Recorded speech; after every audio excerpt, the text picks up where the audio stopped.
The obstacle is the way. That's the core philosophy we're unpacking in today's Explainer. The Obstacle is the Way, written by Ryan Holiday. The obstacle is the way. Now let me be crystal clear right out of the gate about Ryan Holiday's premise here.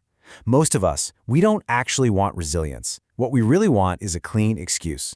We want the world to soften up for us. But this book doesn't offer that. The obstacle is the way. I'll make a confession right now. This book is definitely not a comfort read. It's a weapon check. It asks you, directly, what you actually do with impact. It starts exactly where our excuses usually like to hide, right in the shadows of our own perceived high standards. Here's a quote that hits hard. The obstacle is not blocking you. It is training your weakness in public. Think about that. You aren't stuck because life suddenly blocked you. You're stuck because the block became your alibi. We rehearse this elaborate complaint about our circumstances, and then, before we know it, that complaint becomes our entire operating system. It edits our memory, it filters faces, it completely outsources our agency. Now the second event is perception. Look, the physical wall outside in the corridor is completely real. A door can actually be locked.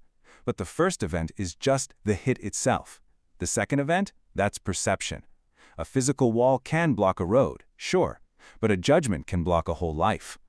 Ryan Holiday doesn't ask you to like the wall. He asks you to test what the wall actually exposes about the judgments you're leasing inside your own head.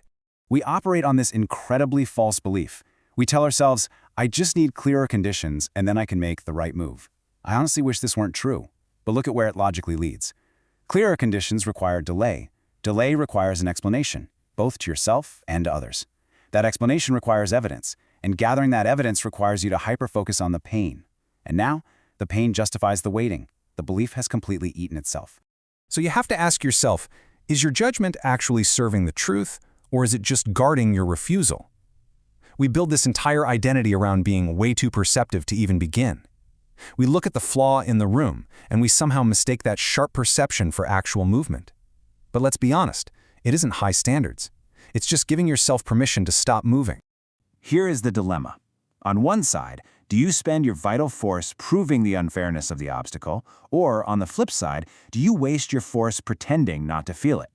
Both of those options feel honest. Both options burn massive amounts of fuel, and both are symptoms of the exact same misunderstanding. They make the obstacle the author of your life. One bows to it with rage, and the other bows with numbness. So, how do we actually break this cycle? Well, in architecture, load isn't an insult. Load reveals design. A beam proves itself under stress. A weak joint speaks before the collapse happens. This is exactly where the philosophy of this book becomes quite severe. Don't ask if the wall is fair, ask where it can carry load. The pressure is structural information. Think about it.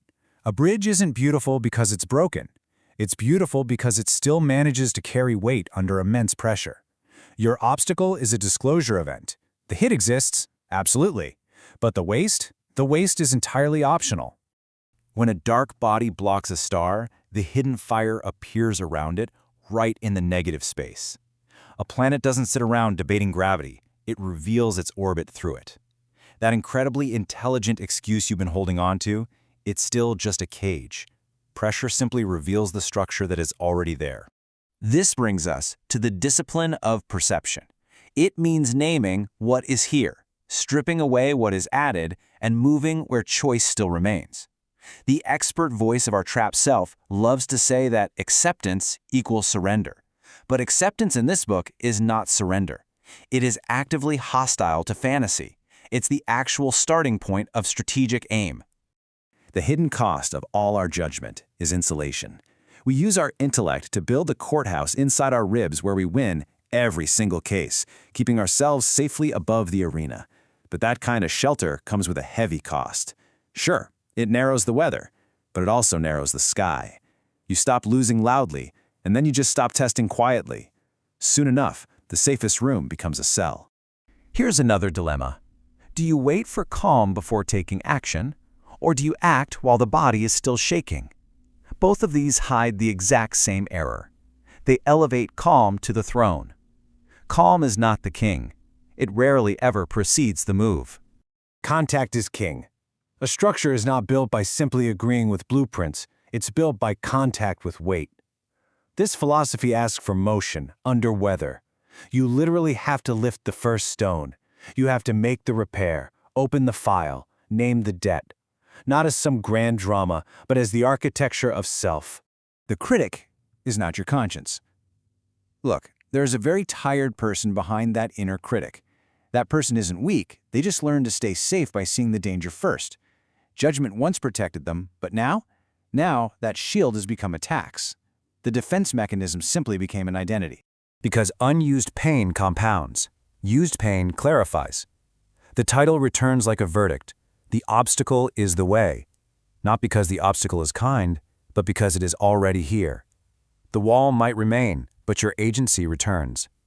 The obstacle wasn't ever blocking you. It was simply showing you which part of yourself still outsourced its power. The UpGoWise practice for this is totally raw. Write the obstacle, name the judgment, find the contact point. Move once.